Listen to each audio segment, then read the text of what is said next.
નમસ્કાર, હું રાજ. આપ જોઈ રહ્યા છો સ્પાર્ક ટુડે ન્યૂઝ. ચૈત્ર નવરાત્રી પર્વ નિમિત્તે છોટાઉદેપુર જિલ્લાના રોડધા ગામથી પગપાળા યાત્રા પાવાગઢ શક્તિપીઠના દર્શને જવા માટે રવાના થઈ છે.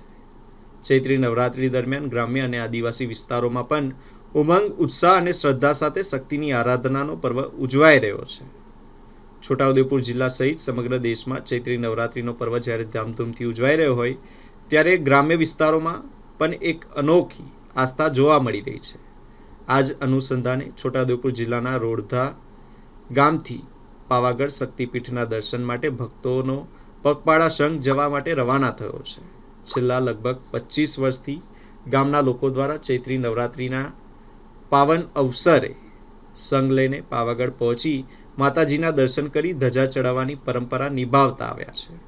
નવરાત્રિના 9 દિવસ દરમિયાન અનેક ભક્તો ઉપવાસ રાખી અને શક્તિની આરાધના કરીને પોતાની મનોકામના પૂર્ણ થાય તેવી પ્રાર્થના કરે છે. તેમજ જિલ્લામાંથી અનેક ભક્તો કઠિન તપમાં પગપાળા ચાલી શક્તિપીઠના દર્શન માટે જઈ રહ્યા છે.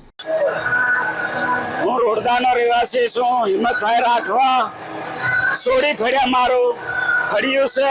હું 25 વર્ષથી પ્રવાસ કરું છું મહાકાળીનો પાવાગઢ, અને હજુ અમારા પગ હાથ પગ ચાલે ત્યાં સુધી અમે પ્રવાસ માના કરતા રહે એવી અમારી લાગણી છે.